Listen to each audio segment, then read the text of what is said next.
Hello friends, welcome back to Pre-Midco. Myself, Dr. Anant Raj Maurya. Today we are discussing NEET 10-year MCQ of chapter Dispersion in Plants.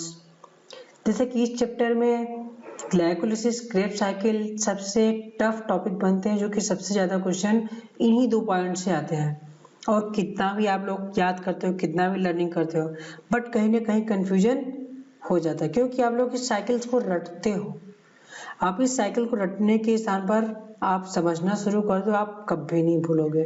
जो भी question आएंगे आपको याद रहेगा। और इस साइकिल कहाँ से एटीपी प्रोड्यूस होता है, कहाँ पर क्या होता है, सारी चीजें मैं रटाऊंगा नहीं, आप लोग केवल थिंकिंग कराऊंगा, अंडरस्टैंड कराऊंगा, समझाऊंगा, समझ लोगे, याद हो जाएगा, कभी नहीं भूलेगा। ओके, तो हम लोग शुरू करते हैं। सबसे ग्लाइकोलिसिस साइकिल। ओके, तो ग्लाइकोलिसिस को क्या बोलते हैं लोग? EMP पाथवे बोलते हैं, ये इम्डन मायरा परनास पाथवे भी बोलते हैं। ये कहाँ पर अकर्ष होती है? अकर्षिन cytoplasm, common in both aerobic and anaerobic, दोनों रेस्पिरेशन में यूज होती है। Anaerobic and aerobic both type of respiration में यूज होती है। तो हम लोग शुरू करते हैं, क्योंकि 10 स्टेप प्रोसेस होती है, 10 स्टेप प्रोसेस होती है और ग्लूकोज इंटर करता है इस साइकिल में। ओके, तो हम लोग आते हैं नेक्स्ट अपने पॉइंट पर। ग्लूकोज से पहला स्टेप क्या होता है? ग्लूकोज से ग्लूकोज 6 फास्फेट फॉर्म होता है। तो आप लोग याद रखिए कि जहां भी ग्लूकोज में कोई फास्फेट नहीं है, बट ग्लूकोज में छठे मतलब 6 पोजीशन पर फास्फेट आया है। तो जहां पर कोई ग्लूकोज नहीं, अगर कहीं पर फास्फेट ऐड हुआ है तो वो कहाँ से आएगा? फास्फेट एटीपी से आएगा। जहां जहां भी फास्फेट ऐड हो रहा है, याद रखिए, एटीपी से आएगा। एटीपी ऐड होगी तो फास्फेट ऐड होगा, और जहां पर फास्फेट निकलेगा वहां पर एटीपी प्रोड्यूस होगी। आप लोग इतना चीज याद रखो, मतलब कि आपको अगर फास्फेट ऐड करना है तो एटीपी जोड़ना है, फास्फेट निकालना है तो एटीपी निकालना है।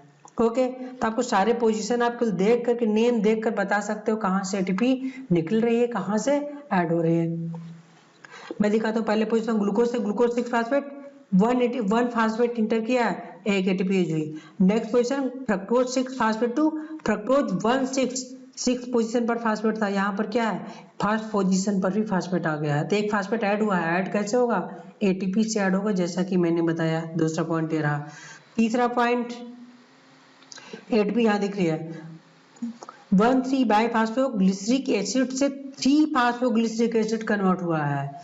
मींस 1 और 3 दो पोजीशन पर फास्फेट था, अब क्या हुआ? ओनली 1 पोजीशन पर फास्फेट है। मींस क्या, एक फास्फेट गया कहाँ? एटीपी के रूप में निकल गया। ठीक है, तो आप लोगों को याद होना चाहिए कि फास्फेट कहाँ यूज होगा। देख लो, जहां पर एटीपी यूज हो, जहां पर फास्फेट ऐड हुआ वहां एटीपी यूज हुई। आप देखकर बता सकते हो कहां पर एटीपी यूज हुई और कहां निकल रही है। एक फास्फेट निकला, कैसे निकलेगा? एटीपी निकलेगी। आप ये रिएक्शन देख करके, दोनों को स्ट्रक्चर देखकर बता दो हाँ एटीपी यहाँ से प्रोड्यूस हुई है। क्यों? क्योंकि एक फास्फेट कम हुआ, एटीपी ग्रुप निकलेगा। नेक्स्ट फास्फेट कहाँ कम हुआ है? फास्फोइनाल पायरुवेट, फास्फोरस है। अब यहाँ पर क्या है? Only pyruvate acid, phosphorus absent हो गया। फास्फेट यहाँ था, यहाँ पर फास्फेट एब्सेंट हुआ। मींस फास्फेट कहाँ गया? एटीपी के रूप में निकल गया। तो मैं चारों पोजीशन बता दिए, कहाँ एटीपी यूज होती है, कहाँ निकलती है। आप इस तरीके से इसको याद कर सकते हो बेस्ट वे में। ठीक है, तो आप लोग क्लियर हो गया कि कहां पर एटीपी यूज हुई और कहां पर एटीपी निकली है। आप डायग्राम देख करके आप बता सकते हो इसको। ओके, ये तो मैंने बता दिया कि एटीपी कहां पर यूज होती है। तो यहाँ पर जहां जहां पर एटीपी यूज होगी, ऑर्गेनिक फास्फेट यूज होगा। ओके, आप बताते हो ग्लूकोज से ग्लूकोज 6 फास्फेट, एक फास्फेट यूज हुआ, एटीपी एक organic phosphate. Next fructose 6 phosphate, fructose 1,6 biphosphate, another ATP use हुई, अनदर फास्फोराइलेशन हुआ। ओके, लेकिन ध्यान दीजिएगा, triose phosphate glyceraldehyde 3 phosphate to 1,3 biphosphoglyceric acid, तीसरे पोजीशन पर फास्फेट है। यहाँ पर पहले और तीसरे पोजीशन पर फास्फेट आया। अब यहाँ पर कहोगे सर जी ये बताइए कि एटीपी आपने कहा सिंपल सा कॉन्सेप्ट दिया, जहां पर एटीपी यूज होगी वहां फास्फेट यूज होगा, मतलब जहां फास्फेट यूज हुआ वहां पर एक एटीपी यूज हुई। लेकिन ये कौन सी पोजीशन है जहां पर फास्फेट तो यूज हुआ बट एटीपी नहीं यूज हुई, मतलब आपकी थ्योरी गलत है? नहीं बेटा, थ्योरी अच्छी नहीं गलत है। ये है कि यहाँ पर एटीपी ऑर्गेनिक एटीपी यूज करता है, ये एटीपी के रूप में। ओके, यहाँ पर एटीपी निकलती है, but this position glyceraldehyde 3 phosphate to 1 3 phosphoglyceric acid, no organic ATP use in this position, no organic ATP use. Okay, याद रखिए यहाँ एटीपी यूज नहीं है, तो यहाँ यूज क्या करता है, यहाँ पर यूज क्या करता है, यूज करता है फास्फोराइलेशन के लिए इनऑर्गेनिक फास्फोरस यूज करता है। ओके, इनऑर्गेनिक फास्फोरस का मॉलिक्यूल यूज करता है, या आईपी इनऑर्गेनिक फास्फोरस को यूज करता है। यही वो पॉइंट है जहां पर इनऑर्गेनिक फास्फोरस यूज होता है, बाकी सारे पॉइंट पर ऑर्गेनिक फास्फोरस यूज है।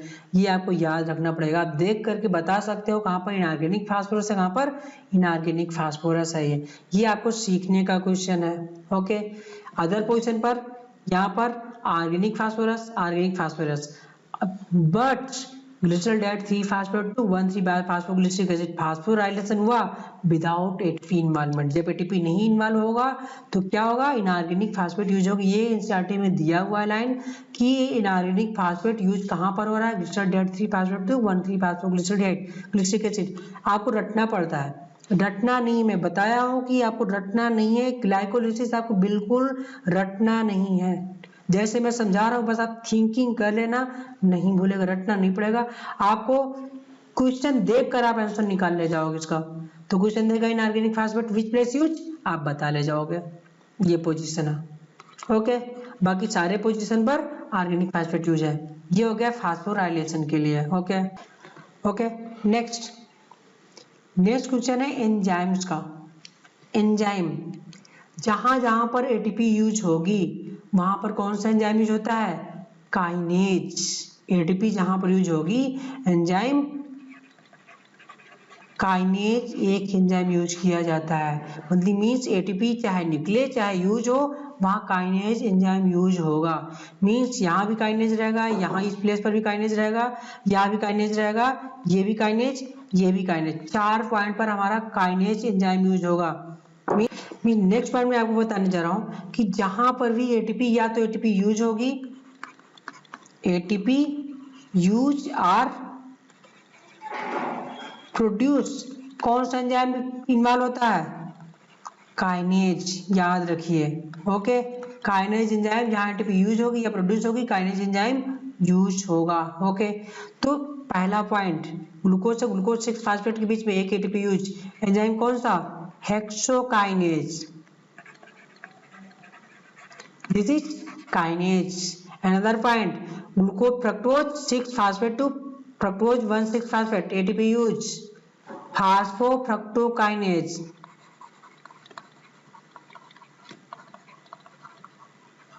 phosphofructokinase enzyme. Next, ATP use 1 3 y phosphoglyceric acid to 3 phosphoglyceric acid, एक फास्फोरस कम हुआ, ATP प्रोड्यूस हुई।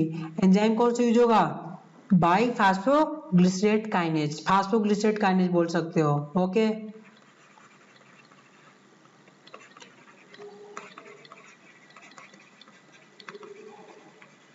दिस इज काइनेज, एटीपी जहां पर यूज हो रहे निकल रहे काइनेज एंजाइम आप देखकर बता दोगे।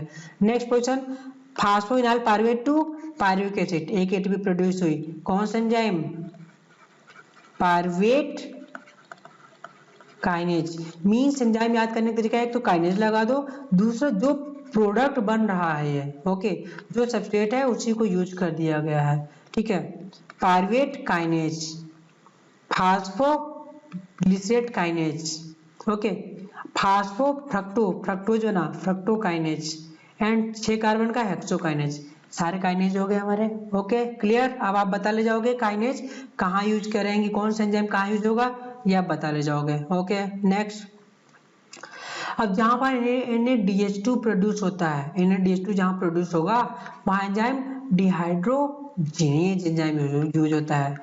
NADH2 प्रोड्यूस, चाहे यहाँ पर ग्लाइकोलिसिस हो या क्रेब्स साइकिल हो, NADH2 प्रोड्यूस कौन सा होगा, या NADH2 यूज क्या होगा, डिहाइड्रोजिनेज एंजाइम यूज किया जाएगा। ओके, तो एक पॉइंट पर NADH2 प्रोड्यूस हुई है क्या, ग्लिसरॉल्डिहाइड 3 फास्फेट टू 1,3-बाइफास्फोग्लिसरिक एसिड के बीच में NADH2 प्रोड्यूस हुई है।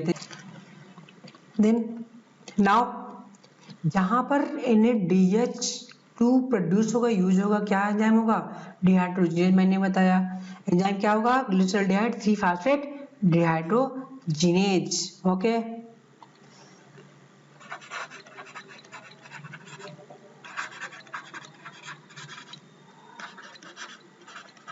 Three phosphate, this is dehydrogenase enzyme use हुआ यहाँ पर। ओके, एंजाइम्स हो गए। नेक्स्ट, अब अदर पोजीशन पर हमने डिस्कस कर लिया एंजाइम यहाँ होगा। ओके, अब यहाँ पर जैसे कि ग्लूकोज 6 फास्फेट से फ्रक्टोज 6 फास्फेट, ये आपस में ग्लूकोज और फ्रक्टोज क्या है, आइसोमर है आपस में। तो यहाँ पर कौन सा एंजाइम होगा, एंजाइम लगेगा आइसोमरेज।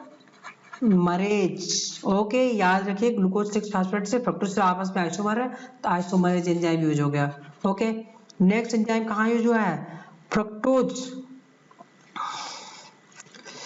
ग्लिसरॉल्डिहाइड 3 फास्फेट टू डाइहाइड्रॉक्सीस्टोन, ये भी आइसोमर है, यहाँ एंजाइम होगा isomerase.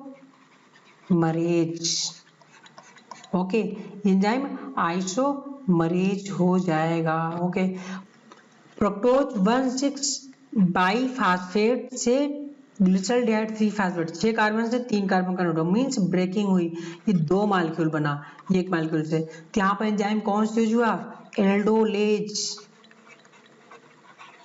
Aldolase very important enzyme है, एल्डोलेज एंजाइम यूज हुआ है ये।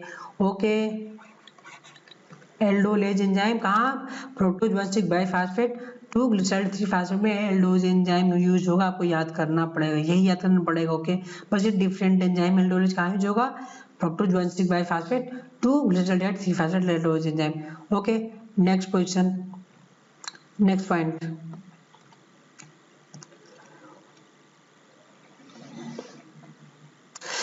To phosphoglycerate to phosphoenol pyruvate, enol, enol means क्या, वाटर का रिमूव होना।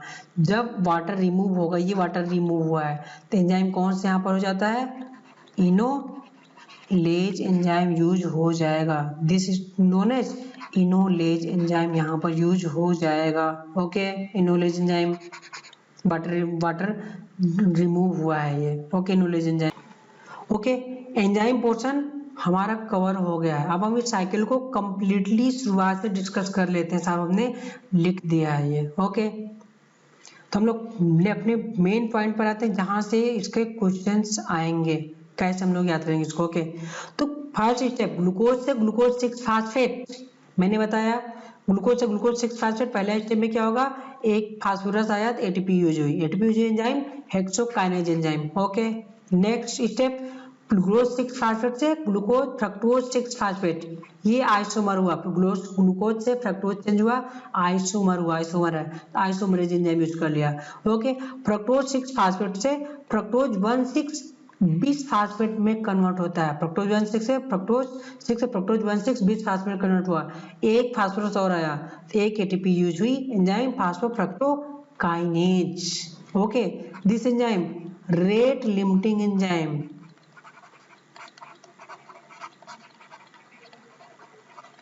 मीन्स अगर ये एंजाइम फ्रक्टोज 1,6-20 फास्फेट बन गया तो ये रिवर्स नहीं हो सकती है, इसको रेट लिमिटिंग एंजाइम बोलते हैं।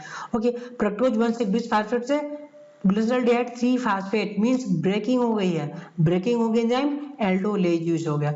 और ग्लिसरॉल्डिहाइड 3 फास्फेट टू डाइहाइड्रॉक्सीस्टोन फास्फेट, आपस में आइसोमर एंजाइम आइसोमरेज यूज कर लिया हमने। ओके, ग्लिसरॉल्डिहाइड 3 फास्फेट से 1,3-बाइफास्फोग्लिसरिक एसिड तो 3 फास्फेट पोजीशन यहाँ था, यहाँ 1 से 2 फास्फेट आया, 2 फास्फेट आया मतलब कोई ना कोई फास्फेट यूज हुआ है।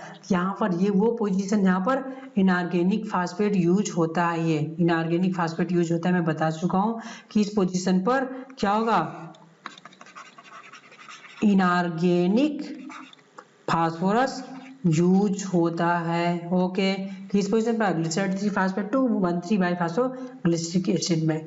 ओके, लेकिन आप लोग क्वेश्चन पूछा था NADH2 कहाँ निकलता है, NADH2 कहाँ निकलेगा, glyceraldehyde, this is aldehyde, this is acid. Aldehyde से एसिड पे कन्वर्जन होता है तो क्या होता है, ऑक्सीडेशन होता है। ये एल्डिहाइड से एसिड आपको बनाना पड़ेगा तो ऑक्सीडेशन होगा।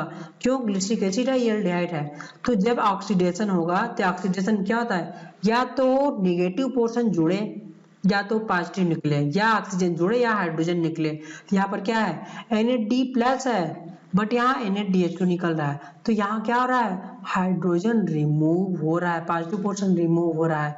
तो ये क्या बताता है, ये ऑक्सीडेशन हो रहा है। तो आप बता सकते हो ऑक्सीडेशन पोर्शन में NADH2 रिमूव होगा। ये यहाँ से आपको याद हो जाएगा, रटना नहीं पड़ेगा किस पोजीशन पर NADH2 निकलेगा। आप यहाँ से देख कर बता सकते हो, एल्डिहाइड से एसिड कन्वर्ट हो रहा है, ऑक्सीडेशन होगा तो NADH2 निकलेगा। 2 मॉलिक्यूल है तो 2 NADH2 प्रोड्यूस होती है 2 मॉलिक्यूल की वजह से। ओके, नेक्स्ट 1,3-बाइफास्फोग्लिसरिक एसिड से 3-फास्फोग्लिसरिक एसिड, एक फास्फोरस कम हुआ, एक ATP प्रोड्यूस हो गई। Okay, clear. Enzyme phosphoglycerokinase, same name phosphoglycerokinase जुड़ गया, मैं बता चुका हूँ। ओके, 3-फास्फोग्लिसरिक एसिड टू 2-फास्फोग्लिसरेट, ये आइसोमराइजेशन है। But phosphoglycerate to phosphoglycerate to phosphoenol pyruvate, enol मतलब वाटर रिमूव, वाटर रिमूव होने में एनोलेज एंजाइम, ये वाटर रिमूव हो गया, इनॉल, इनॉल मतलब वाटर से रिलेटेड है। अब फास्फोइनॉल पायरुवेट से पायरुविक एसिड कन्वर्ट हुआ ATP, कोई फास्फोरस से फास्फोरस रिमूव हुआ, ATP निकलेगी तभी फास्फोरस रिमूव हो जाएगा, एंजाइम पायरुवेट काइनेज। तो इस तरह से हम लोगों ने ग्लाइकोलिसिस डिस्कस कर ली कंप्लीट, और पूरा सीख लिया कि कैसे इसको याद रखा जाए, इसका सारा क्वेश्चन कैसे निकाले जा सकते हैं। केवल जितना मैंने बताया इतना सफिशिएंट है आपके सारे एग्जाम्स के क्वेश्चन निकालने के लिए। Okay, next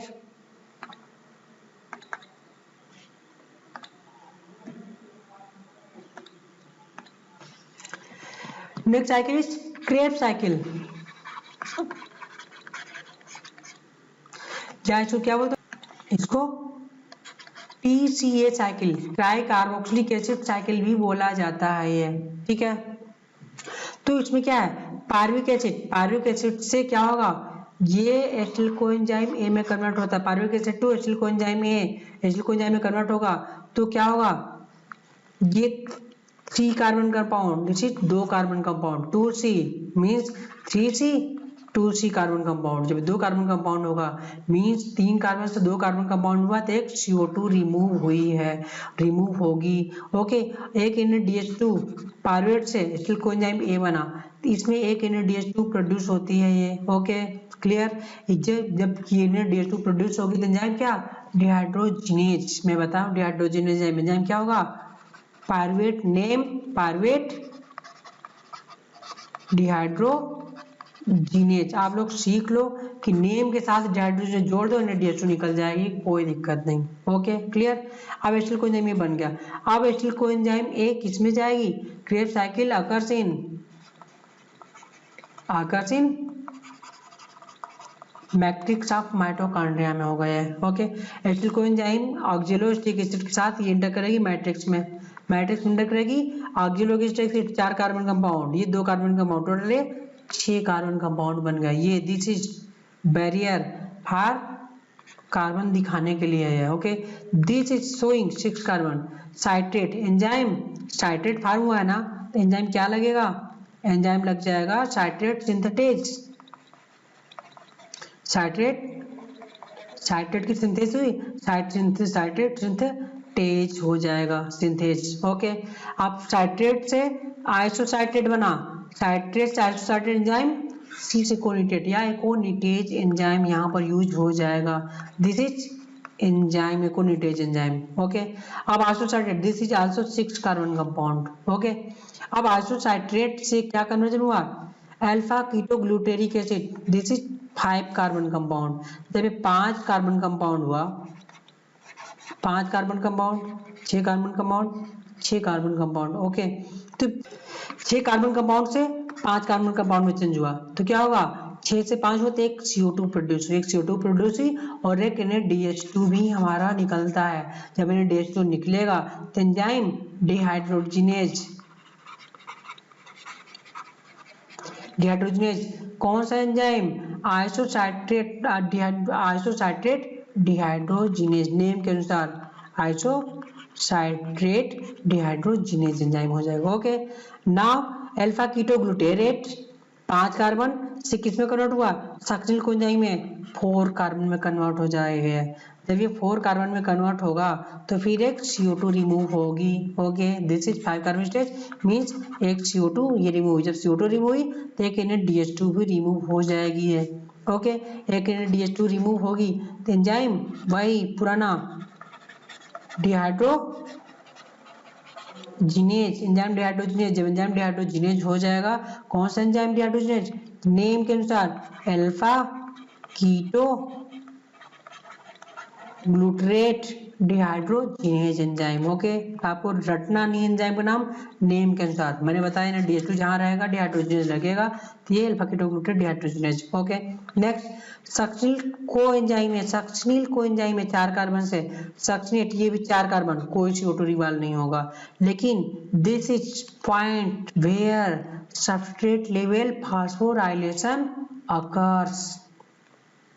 okay, 1 GTP produce, this is substrate known as क्या, सबस्ट्रेट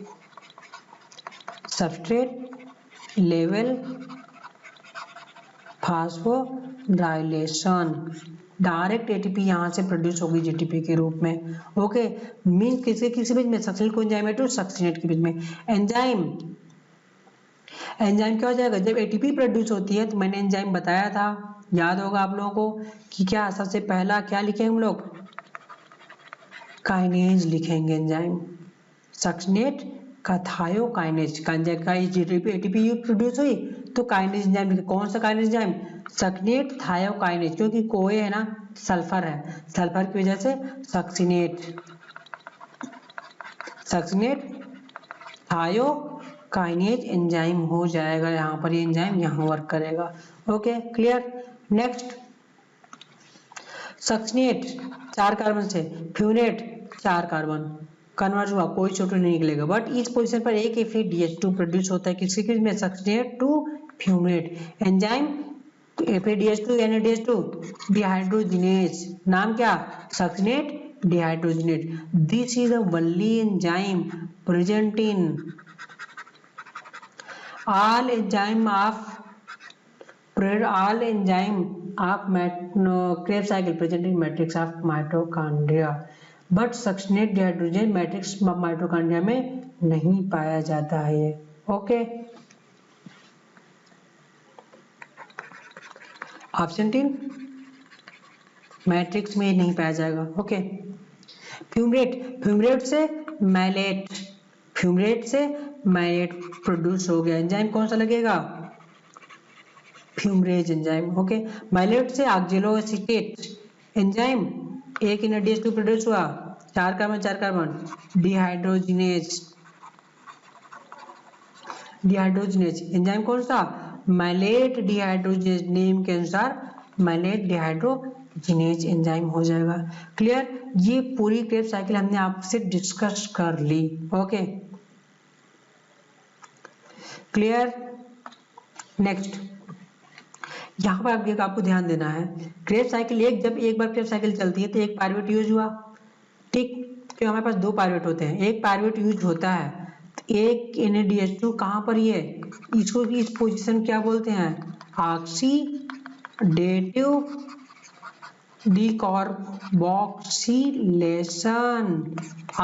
डीकार्बोक्सिलेशन में एक NADH2 ये प्रोड्यूस हुआ इसमें। ओके, क्रेब्स साइकिल में 1 NADH2, दूसरा NADH2, तीसरा ये 3 NADH2 प्रोड्यूस हो जाते हैं, ये 3 NADH2 प्रोड्यूस होता है, means 3 NADH2 and 1 FADH2 and 1 GTP produce होती है। ये किसमें? वन क्रेब्स साइकिल में। ओके, वन जब एक एसिटिल कोएंजाइम यूज होता है तो टोटल 2 बार साइकिल चलती है ग्लूकोज से, 2 एसिटिल कोएंजाइम यूज होगा तो 2 बार साइकिल चलती है, तो ये मल्टीपल हो जाएगा।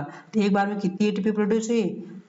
3 3 9 2 1, टोटल 12 एटीपी एक क्रेब साइकिल में 12 एटीपी प्रोड्यूस होती है। ये 12 एटीपी प्रोड्यूस होगी एक साइकिल में। 2 बार साइकिल चलती है तो 24 एटीपी हो जाती है, और 2 बार साइकिल चलेगी 3 to 6 एटीपी ये प्रोड्यूस हो जाती है। 6 ATP oxidative carboxylation, 24 ATP in Krebs cycle produce हो जाती है। Okay, next, this is anaerobic respiration. Anaerobic respiration में क्या होगा? ग्लूकोज से पायरुवेट एसिड तक की क्रिया ग्लाइकोलिसिस कहलाएगी, हम लोग डिस्कस कर चुके हैं। Okay, now come on anaerobic respiration में पायरुवेट एसिड या तो एरोबिक में जाएगा या तो एनारोबिक में जाएगा। एनारोबिक में जाएगा तो 2 कंडीशन हो जाती हैं। एनारोबिक में जाएगा 2 कंडीशन, पायरुवेट एसिड या तो इथेनॉल बनेगा या तो लैक्टिक एसिड बनेगा।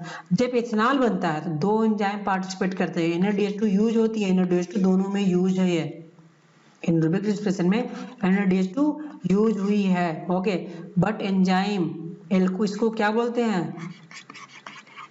Alcohol fermentation. एल्कोहल फर्मेंटेशन में 2 enzyme, first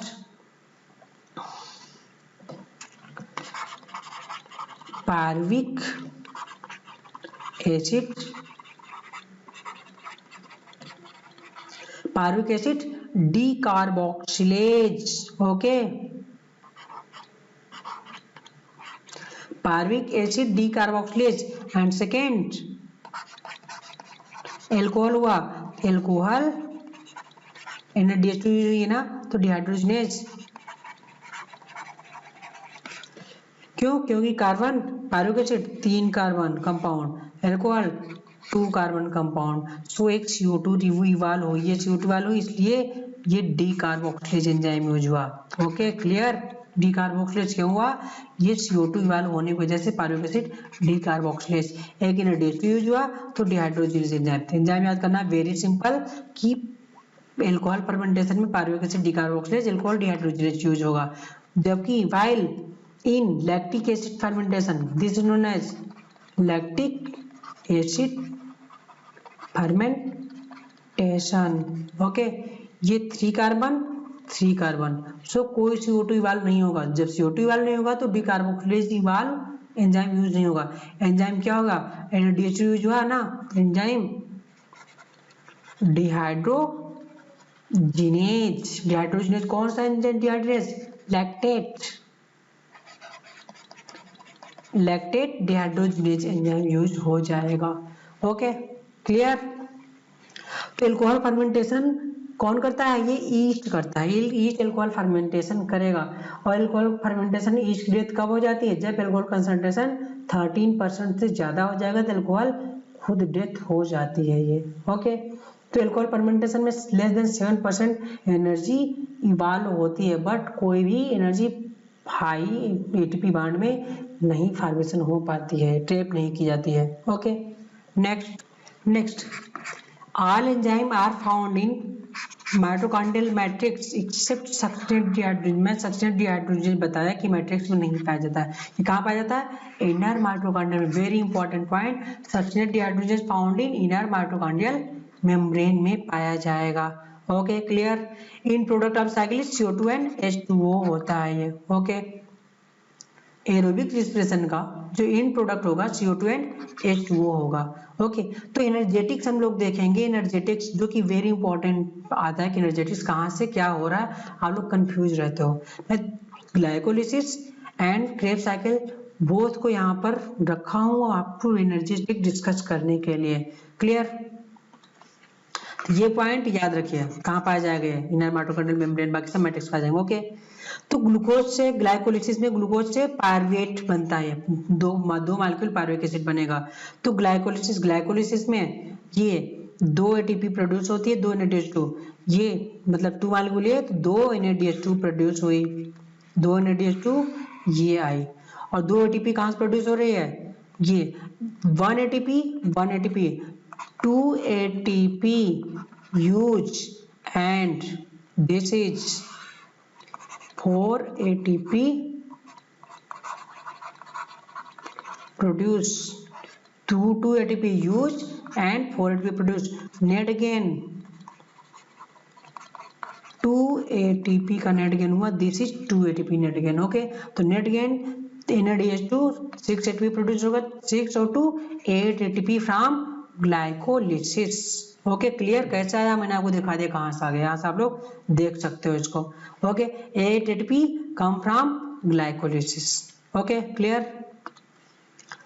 in link reaction pyruvic acid से एसिटिल कोएंजाइम में जब कन्वर्ट होता है तो लिंक रिएक्शन में दो मॉलिक्यूल तो दो मॉलिक्यूल NADH भी प्रोड्यूस हो जाएगी, 2 मॉलिक्यूल बराबर 6 ATP, ये लिंक रिएक्शन से आ जाता है। This is another point 6 ATP।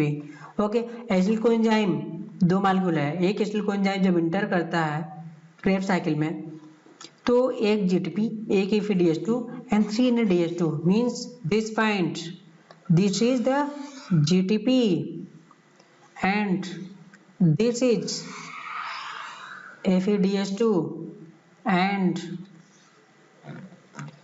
this is 1, 2 and 3 means 3 NADH produce. कहाँ प्रोड्यूस? मैं डायग्राम ये बनाया हूँ, ये this is point of NADH2 के हो जाएंगे, 3 NADH2 प्रोड्यूस हो गए। ओके, तो 3 NADH2 1 FeDH2 1 GTP means 1 cycle में 12 ATP प्रोड्यूस होती है, 1 क्रेब्स साइकिल में 2 साइकिल चलती है तो 24 ATP प्रोड्यूस हो गई। क्लियर? तो 24 ATP Krebs cycle, 6 ATP link reaction, 24 6 30 ATP and 8 ATP from glycolysis, net gain 30 ATP in aerobic respiration हो जाएगा। क्लियर?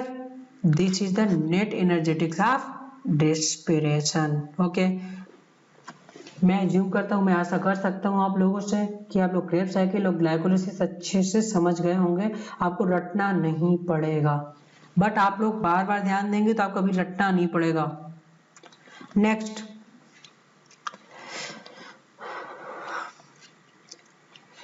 रेस्पिरेशन में फैट यूज किया जाता है, कार्बोहाइड्रेट एंड प्रोटीन। तो सबसे पहले कार्बोहाइड्रेट यूज किया जाएगा, कार्बोहाइड्रेट यूज होगा तो ग्लूकोज से ग्लाइकोलिसिस चलती है, ग्लाइकोलिसिस पायरुविक एसिड फॉर्मेशन हुआ, पायरुविक एसिड एसिटिल कोएंजाइम में, एसिटिल कोएंजाइम से ये एरोबिक रेस्पिरेशन चल गई, क्रेब्स साइकिल चल गई। Okay, this is involvement of carbohydrate. Okay, carbohydrate complete burn हो चुका है बॉडी में, अब नेट क्या आएगा? फैट को यूज होना है। फैट क्या होगा? Fat degraded into 3 fatty acid 1 glycerol molecule में डिग्रेडेड होगा। Glycerol molecule enter into dihydroxyacetone phosphate. याद रखिए कि ग्लिसरॉल इंटर कहाँ करता है, ये क्वेश्चन बनेगा। Glycerol enter fat enter 2 places, fatty acid and glycerol. Glycerol enter at the as dihydroxyacetone phosphate के रूप में इंटर करेगा, देन कंटिन्यू साइकिल हो जाएगी इसकी। Okay, this is cycle of glycerol, inter and continue cycle. Okay, but this is the fatty acid cycle, fatty acid enter into Krebs cycle as which stage? Acetyl coenzyme ये stage पर inter करेगा। Okay, fat acetyl coenzyme है, carbohydrate acetyl coenzyme ये बनाया, दो के दोनों acetyl coenzyme formation कर चुके हैं। बट प्रोटीन कैसे फॉर्म करेगा? प्रोटीन फॉर्मेशन करता है ये, प्रोटीन अमीनो एसिड फॉर्म करेगा, प्रोटीन के कार्बोहाइड्रेट बन, फैट बन। अब नाउ किसका नंबर है? प्रोटीन का नंबर है। प्रोटीन अमीनो एसिड में कन्वर्ट होगा, अमीनो एसिड कन्वर्ट होकर कहाँ आएगा?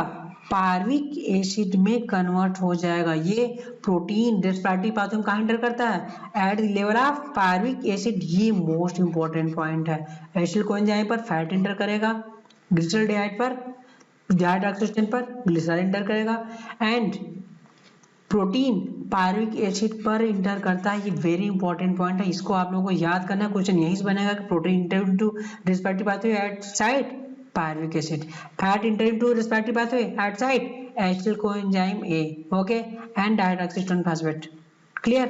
और finally pyruvate acid acetyl coenzyme है। तो सबका जितने भी मॉलिक्यूल्स हैं सबका केवल एक ही है फाइनल एंड प्रोडक्ट जिसमें रेस्पिरेटरी पाथवे हैं एसिटिल कोएंजाइम है कॉमन फॉर ऑल पाथवे हो जाएगा। Clear, very important point. Okay, then acetyl coenzyme now into Krebs cycle. This is catabolic pathway. Okay, ये कैटाबोलिक पाथवे मैंने बताया कि कार्बोहाइड्रेट फैट प्रोटीन कैसे एंटर करते हैं। अब इनाबोलिक पाथवे एक्सप्रेशन कैसे बनता है कि कोई पर्सन है as only taking food as carbohydrate but in human body require carbohydrate fat and protein all are required. तो पर्सन क्या ले रहा है, ओनली कार्बोहाइड्रेट ले रहा है। बॉडी को उसको प्रोटीन चाहिए मसल्स बनाने के लिए। प्रोटीन कहाँ से आएगा, प्रोटीन यहीं से रिवर्स होता है, ये कार्बोहाइड्रेट से आएगा पायरुवेट एसिड तक साइकिल चलेगी। देन क्रेब्स साइकिल इंटर करने के बजाय उसको प्रोटीन फॉर्म करना है। पायरुवेट एसिड बनने के बाद कार्बोहाइड्रेट से रिवर्स हो जाएगी प्रोसेस, पायरुवेट एसिड से amino acid then protein form हो जाएगी एंड बॉडी बिल्डिंग हो जाएगी बॉयज में। Okay, clear. कार्बोहाइड्रेट की कहानी है रही, मींस कार्बोहाइड्रेट से प्रोटीन कैसे फॉर्म हुआ, दिस इज पायरुवेट एसिड से अमीनो एसिड देन प्रोटीन बन गई। As carbohydrate taking places protein कैसे बनेगा, इस तरीके से बनेगा। मतलब मेरे कहने का मतलब ये है कि उन प्लेसेस पर जहां कार्बोहाइड्रेट मेन फूड लिया जाता है वहां प्रोटीन कैसे बनेगी, इस तरीके से बनेगी। ओके, नेक्स्ट कार्बोहाइड्रेट से फैट कैसे बनना है, फैट किसमें रिक्वायरमेंट है, गर्ल्स में फैट मोस्ट रिक्वायर होती है। कार्बोहाइड्रेट टेक करें गर्ल्स बट उनको चाहिए फैट लिया नहीं जा रहा है, तो क्या होगा, कार्बोहाइड्रेट ये आया यहाँ पर, ये acetyl coenzyme and dihydroxyacetone phosphate to places पर, ये क्या है, दो प्लेसेस से ये एनाबोलिक पाथवे एंटर कर जाएगा। एसिटिल कोएंजाइम से ये फैटी एसिड फॉर्म कर लेगा और डाइहाइड्रोक्सीस्टोन से ग्लिसरॉल फॉर्म कर लेगा। अब बोथ आर मिल करके फैट फॉर्म कर देंगी। गर्ल्स के लिए भी बेस्ट हो गया जो कि कहते हैं कि इनको स्लिम ट्रिम रहना है, फैट नहीं यूज करना है, तो कार्बोहाइड्रेट लेंगी वहां से फैट फॉर्मेशन हो जाएगा। This is anabolic pathway. Okay, तो कार्बोहाइड्रेट से फैट भी फॉर्मेशन हो जाता है, सॉरी कार्बोहाइड्रेट से फैट भी फॉर्मेशन हो जाएगा, प्रोटीन भी फॉर्मेशन हो जाएगा। So respiration is both anabolic and catabolic. एक वर्ड में क्या बोल सकते हैं, एम्फीबोलिक पाथवे। ये क्वेश्चन आ चुका है, एम्फीबोलिक। जो चीज मैंने आपको अंदर समझाया है ये एनसीईआरटी में लिखा हुआ है बट समझ में नहीं आता क्या कर रहा है। ओके, तो आप इस चीज को अच्छे से समझ लेना। ओके, तो अब हम लोग क्वेश्चन पोर्शन पर चलते हैं चैप्टर के, काफी थ्योरी डिस्कस हो गए। Okay, conversion, first question, conversion of glucose to glucose 6 phosphate. First irreversible reaction glycolysis is catalyzed by glucose से glucose 6 phosphate, phosphofructokinase no, aldolase no, hexokinase, enolase no. Okay, मैंने बताया hexokinase ये enzyme है। फॉस्फोफ्रक्टोकाइनेज कहां से होता है, फ्रक्टोज से फ्रक्टोज बनती है फॉस्फोफ्रक्टोकाइनेज। इनोलेज जब वाटर निकलता है तो इनोलेज एंजाइम हो जाएगा। Okay, next the starting question of RQ value of the tripalmitin means fat. तो यहाँ पर मैं इसकी थ्योरी डिस्कस कर रहा हूँ। Type of respiration aerobic respiration. RQ क्या होता है, आरक्यू मीन्स क्या, CO2 इवाल्व अपन O2 यूज। ओके, CO2 अपन O2 use.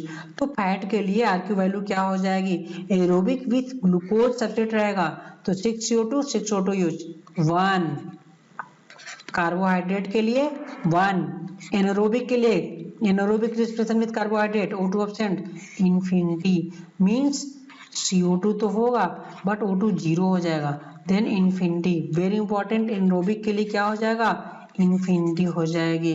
Okay, protein substrate लिया जाएगा तो पॉइंट लाइन 1 से कम रहेगा, आपको याद करना है। तो आपको याद करना है कि एनारोबिक में इनफाइनाइट हो जाएगा। Fat as substrate in germination of castor seed, fat means tripalmitin. कोई भी फैट होगा, ट्राइपैल्मेटिन होगा, ट्राइपैल्मेटिन यूज किया जाएगा तो 0.7 हो जाएगा, एक से काफी कम रहता है। तो फैट एज सब्सट्रेट ट्राइपैल्मेटिन 0.7 के आसपास फैट का है। ओके, अपुंसिया या सक्कुलेंट प्लांट के लिए, succulent plant, opuntia means succulent plant, succulent plant zero fat में CO2 absent means cam plant में क्या है कि CO2 जीरो बाई O2, तो फाइनली क्या हो जाएगा means zero by O2 means ये जीरो हो जाएगी। ओके, तो क्या होगा अपुंसिया में जीरो हो जाता है, अपुंसिया में जीरो, कैम प्लांट में जीरो हो जाएगा क्योंकि CO2 इवाल्व नहीं होती रिस्पिरेशन में। ओके, तब अपुंसिया सक्कुलेंट में जीरो हो जाएगी। मैलिक एसिड, ऑर्गेनिक एसिड, कोई भी ऑर्गेनिक एसिड होगा ग्रेटर देन 1 हो जाएगी ये। Okay, clear. तो Ganong respirometer used to demonstrate production of CO2 during aerobic respiration. Okay, now come on questions.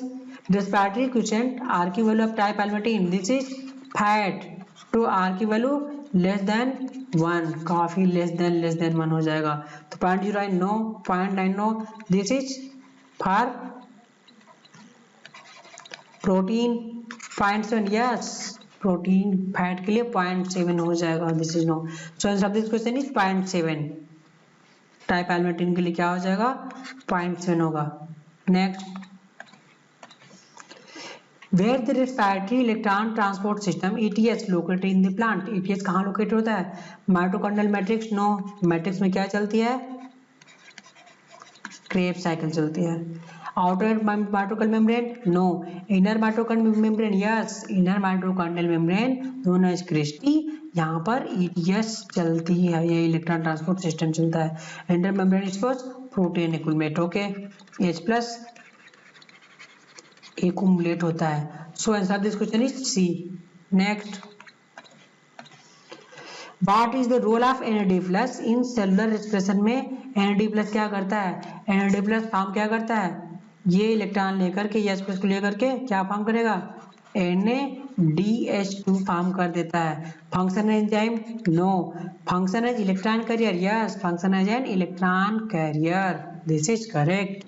It is a nucleotide source for ATP synthesis, also यह भी answer हो सकता है न्यूक्लियोटाइड ATP सिंथेसिस के लिए nucleotide, क्योंकि NADH2 family जाकर के ATP फॉर्मेशन करता है, तो ये भी सही है। It is final electron receptor for aerobic respiration, no, aerobic respiration में करता है। So answer of this question is function as electron carrier and it is a nucleotide source of ATP, both option are correct है। तो ये controversy question है, आप कोई भी चूज कर सकते हो इसको, ठीक है, एज ऊपर, ठीक है। तो बी आंसर इलेक्ट्रॉन कैरियर की तरह यूज किया जा सकता है, ATP सिंथेसिस दो के दोनों है, बट बी अच्छी कोई भी आप यूज कर सकते हो। Next, which is the statement is incorrect, enzyme of TCA cycle are present in mitochondrial matrix, tricarboxylic acid cycle ETS नहीं है, tricarboxylic acid means Krebs cycle की कर रही है, क्रेब्स साइकिल के बारे में बोल रहा है, क्रेब्स साइकिल के माइटोकॉन्ड्रियल मैट्रिक्स में पाया जाता है, करेक्ट है। Glycolysis occurs in cytosol, correct है। Glycolysis operated long as this supplied with energy can pick up hydrogen atom, glycolysis में NADH2 यूज किया जाता है। Oxidative phosphorylation take place in outer mitochondrial membrane, no, कहाँ use होता है ये inner, outer नहीं, inner mitochondrial. So answer of this question is D, wrong option है, ये इनकरेक्ट कह रहा है। तो ऑक्सीडेटिव फास्फोरिलेशन मींस ETS, किसकी बात कर रहे हैं ETS, कहाँ होगा इनर में होगा, okay, so option D is wrong, okay. Next question, which statement wrong for Krebs cycle, Krebs cycle के में क्या रॉन्ग है ये, okay. There is one point in this cycle where FAD+ reduced to 1 point, yes, this is 1 point, only 1 point Krebs cycle में, so option A is the correct। During conversion of succinyl coenzyme में to succinic acid molecular GTP synthesis, yes, this is GTP synthesized, this is also correct। The cycle start with condensation of acetyl coenzyme, condensation of acetyl coenzyme, this is correct, but with pyruvic acid, no, किसके साथ OAA oxaloacetic acid के साथ condense करता है 4 carbon, 2 carbon, then 6 carbon, then 6 carbon. So this is wrong, so option C is the wrong. तो ये क्या पूछ रहा है, क्वेश्चन क्या पूछ रहा है, कौन सा रॉन्ग है, सी ऑप्शन रॉन्ग हो जाएगा। So answer of this question is C option wrong है। Okay wrong. Okay next question option D, there is a 3 point cycle where the energy plus reduce. Yes 3 point पर energy reduce होता था। Okay question number 7, which are the following biomolecule is common to respiratory mediated breakdown of fat, carbohydrate and protein? Common respiratory mediated, common mediated किस लिए, fat carbohydrate protein के लिए। मैं बताया हूँ फैट के लिए एसिटिल कोएंजाइम है, कार्बोहाइड्रेट एसिटिल कोएंजाइम है, pyruvic acid pyruvic protein pyruvic acid आया, फाइनली एसिटिल कोएंजाइम है।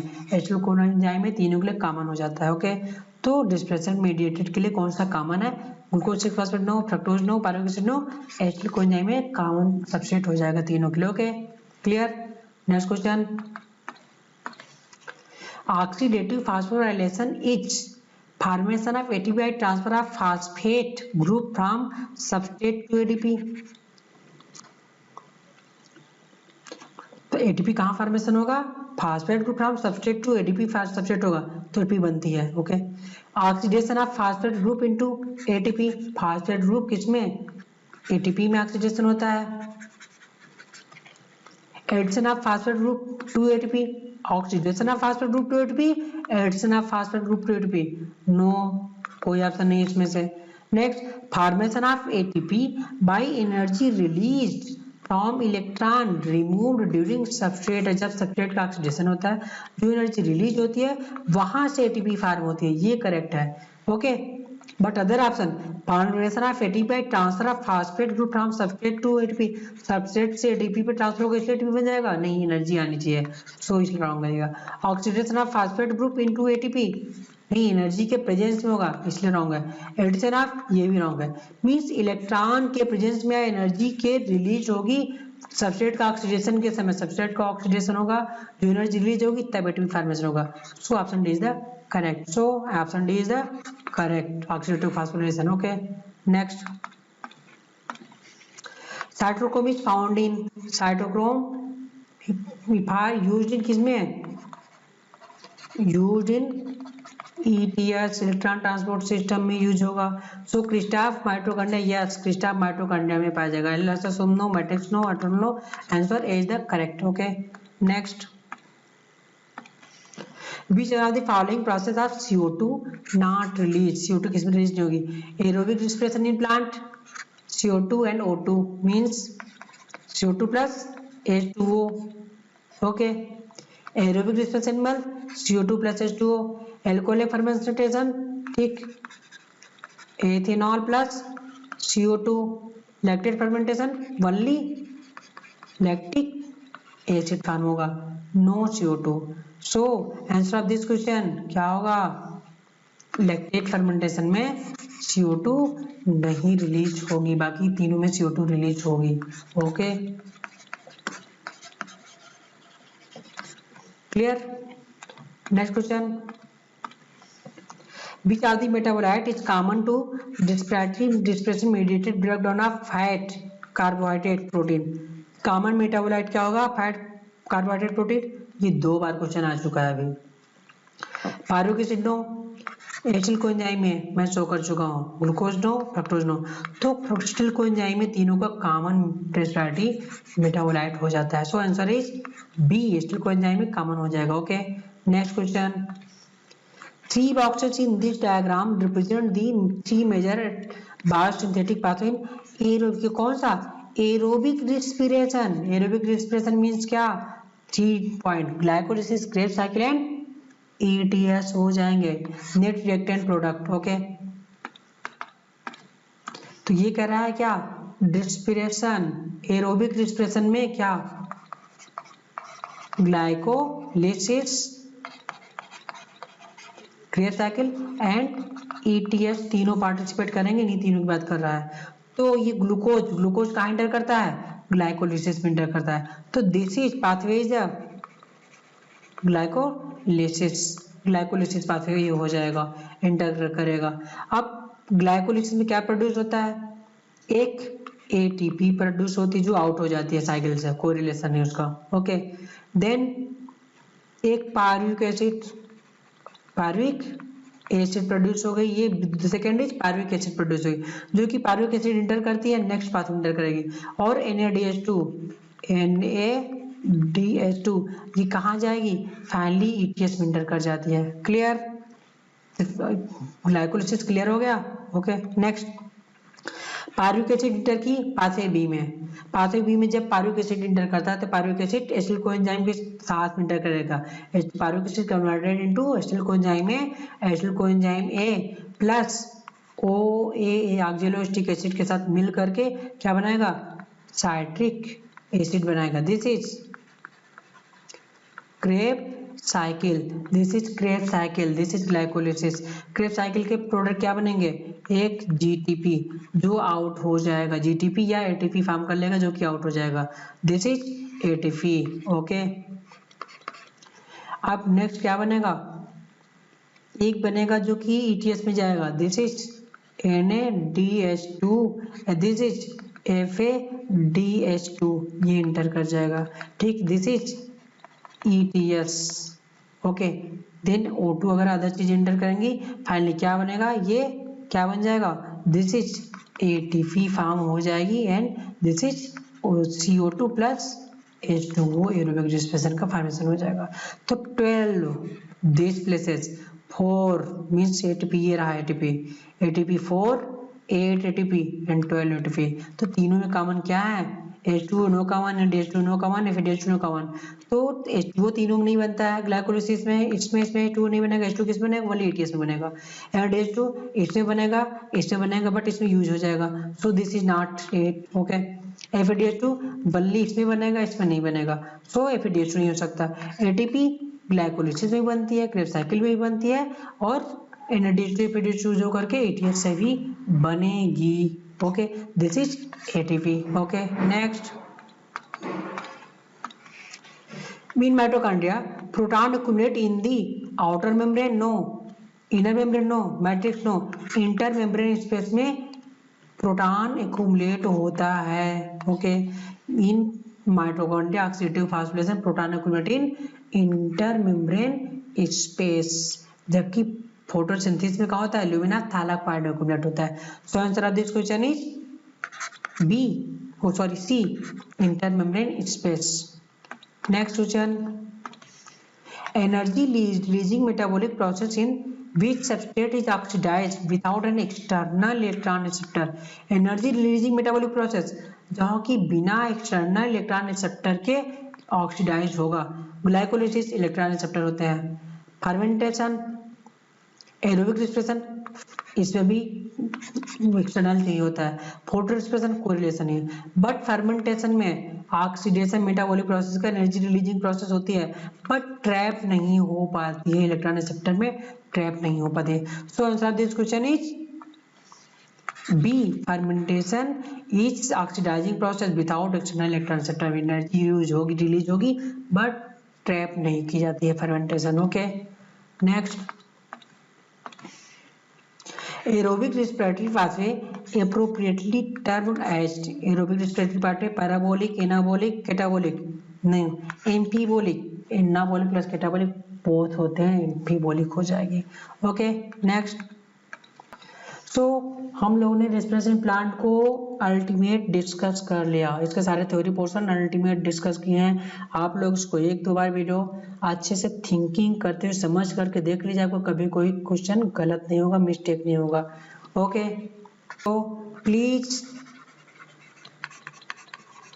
Like, subscribe and share, please comment जरूर कीजिए जिससे मैं आप लोगों को बेस्ट वीडियो अवेलेबल करवा सकूं। Okay, thanks for watching. हम लोग next chapter growth regulator chapter plant का उसमें मिलेंगे। Okay, thanks.